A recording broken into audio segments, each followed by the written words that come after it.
right. Thank you everyone for joining us today. We are really excited to tell you about our evidence-based, trauma-informed withdrawal management program at Jefferson Center. We'll introduce you to the staff of the program, give you an overview, share some positive outcomes, and show you a tour.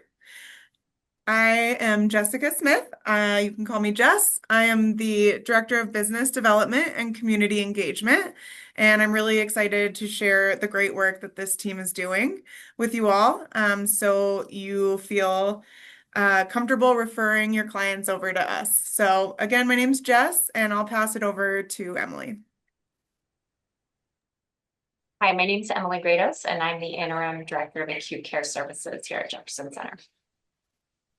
Hello all, Jennifer Brawley, Program Coordinator at Withdrawal Management.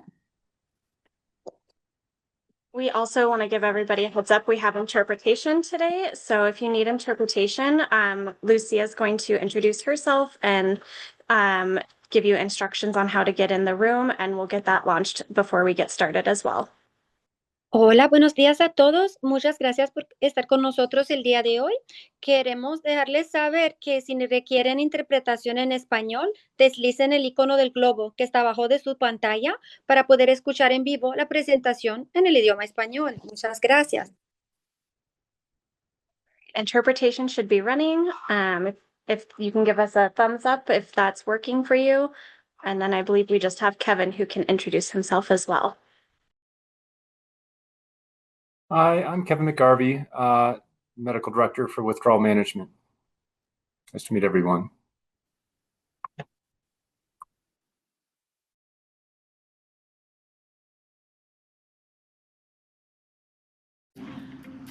If you're coming as a self-referral or a walk-in, you'll just come to the northwest side of the building to this front door. This is where security is. You will just press the doorbell and security will ask you some questions and let you into the main lobby. If you are a hospital or police department, then those staff can enter through our emergency services Sally port. So we have a code either for the Sally port garage to open, or they can use the same code for the door. All right, so when you come in as a self-referral, this is our lobby space, and so security will let whichever team, crisis or withdrawal management, know that a client is here, and then staff will come up to greet the individual and do the initial screening. Okay, so when you come into the Sally port, then you will just bring the client into this door, come into this hallway, and then directly to the right is our screening room. From there, you will use the phone to call a unit and then let staff know that you've arrived. So when clients are brought in either by AMR or by police, or when they come in as a self-referral, we will bring them to this back area, get their vitals, make sure that they are within our criteria, collect property. This office over here is where our shift coordinator is, and this is where we monitor any medications. All meds are kept in a locked cabinet. This is one side of the unit. This is where we have our female clients. This room right here is one of our living areas, so they can sleep in there. And then we have a secondary room as well, closer to the office for clients who are more acute. This is our secondary room. We have a client phone that our clients can use 24/7. And then over here we have the other side of the unit where we have our male clients. Similar setup, dorm style. We have a little bit of a milieu space over here. And also again, clients have access to a phone 24/7. Any clients who identify as transgender or non-binary can be given the choice of which side that they feel safest on, or can also be given access to this other side room, which does offer a little bit more privacy.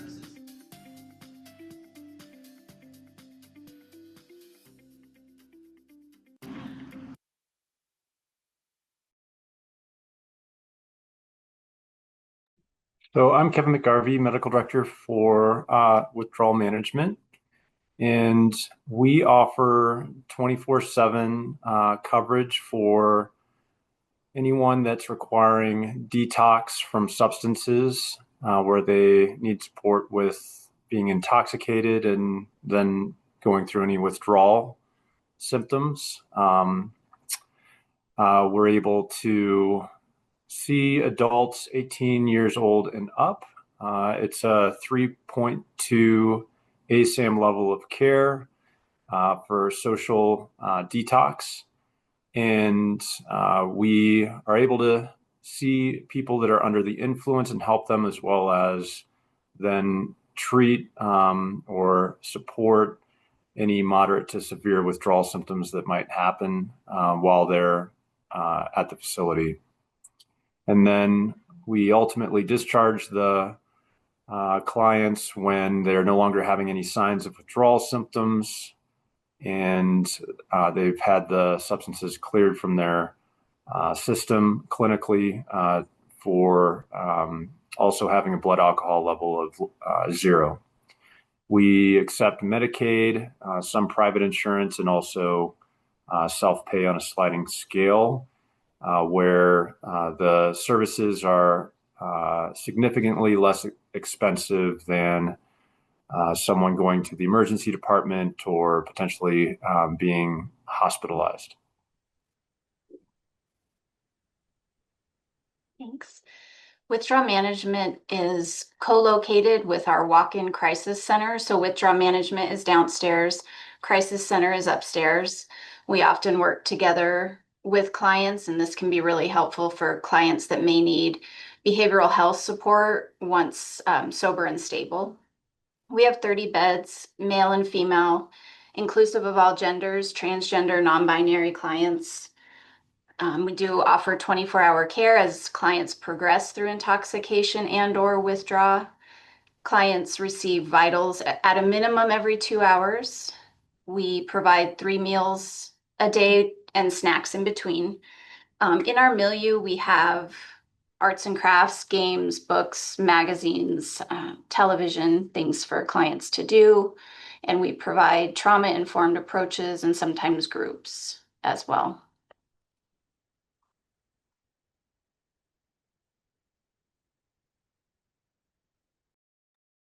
So for continuity of care for better outcomes, in the fiscal year of 23-24, we connected 25% of our clients with resources following discharge from withdrawal management.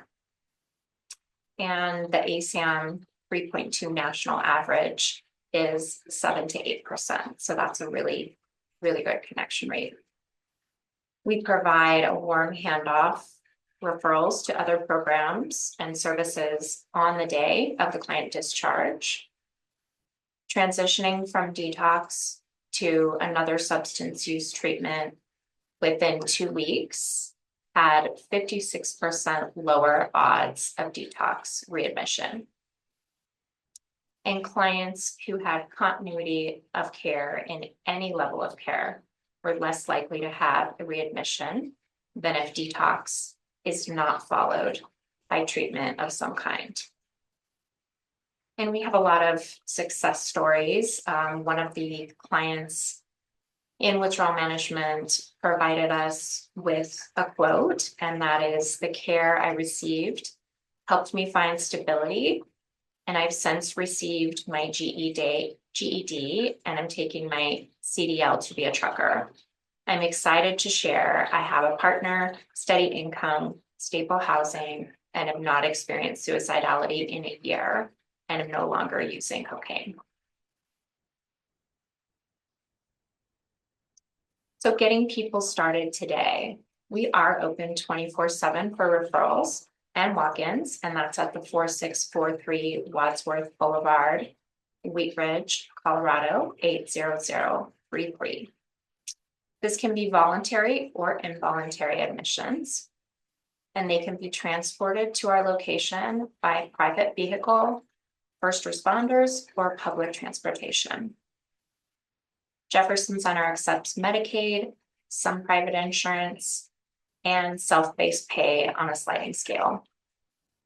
And for any referrals, you can call us 24/7 at the following number. It's 303-463-7400.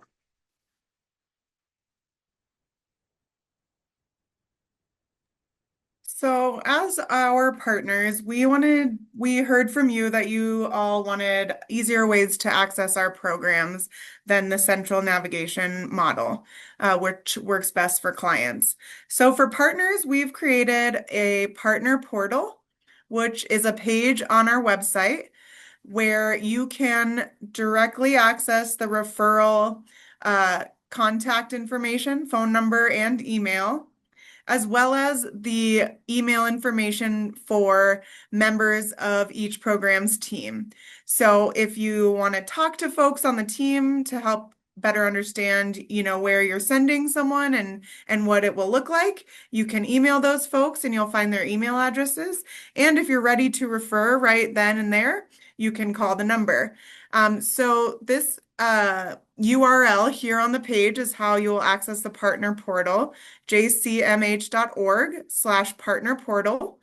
Or if you navigate to our main webpage, you'll see here in the screenshot at the top in this blue bar, a button that says referrals. You can click there and scroll down to the program you're looking for and access that contact information more easily. We would love to share with you that our next webinar in our 24/7 Crisis Services Partner series is on our Youth Residential Recovery Program, which is brand new, and we're really excited to share about it. Those will happen on September 16th and 17th in the same format as the other webinars have. A 5 p.m. webinar offered on September 16th, 9 a.m. on September 17th, and 12 p.m. on September 17th offered with interpretation. When you get the follow-up information from this webinar that I'll share with all of you, I'll share the recording and the contact information we shared. I will also share a registration link for this next webinar so you can hopefully join us. And now we want to open up the floor for some questions to our program staff. You also can save all these emails here if you need them, and the referral number at the bottom, but of course you have that partner portal if you need it. So there is a Q&A button at the bottom. There's a chat. You can use either function, and I will let our communications director, Mandy, start reading those questions for our team. Well, excuse me. Thank you, everybody. Want to start with a few questions. What is the benefit of coming to withdrawal management versus emergency room? I can touch on that. It's definitely a lot less expensive for clients, and it frees up resources. A lot of times through withdrawal, clients don't need to be in the emergency room. If they do, we would transport them there for safety. Also, thinking about discharge planning, we really try to get to know clients when they're in our care, see how we can support them when leaving, and that's not always something ED doctors or staff have the time to do. Do you support with withdrawal from all substances? Good question. We do not support in withdrawal from methadone, Suboxone, or benzodiazepines. These typically take longer and require some type of taper. So that usually requires a medical detox. All other substances we do help with: fentanyl, alcohol, pain pills of most kinds, meth, cocaine, THC, which we're seeing a lot more in younger generations. So, thank you. And what is the average length of stay? it can vary depending on the person pretty greatly. Average length of stay is 24 hours to 72 hours. Again, though, depending on if the person arrives intoxicated with a really high blood alcohol level, it's going to take us, them longer to get through things. If they arrive blowing zeros, but in withdraw, it may be a little less. Also dependent on how long they've been using. Each person's different in that regard, but average stay 24 to 72 hours. Thank you. And you talked a little bit about the referrals. Can you share what kind of programs you often find yourself connecting clients to after detox? Sure, yes. We work with really all the inpatient programs in the state. So a lot of referrals to those. Jefferson Center's adult residential recovery, we work with a lot. But really finding out where the client is at and what they need. And that could look like anything from support with food, shelter, inpatient, outpatient therapy, mat services, really whatever. I think Sarah too earlier touched on probation. If they need to be connected with their probation officer to get back on track with that, we will help support and even transport to all of those. Those are all the questions that have come through. Great. Well, again, we want to thank you all for joining us today to learn more about this program. All of our contacts are here on the screen, and I will be reaching out to follow up soon with a recording for you to share with your teams and registration for the next webinar on our new Youth Residential Recovery Program. Thank you again for joining us. We appreciate your time so much. Thank you all for coming.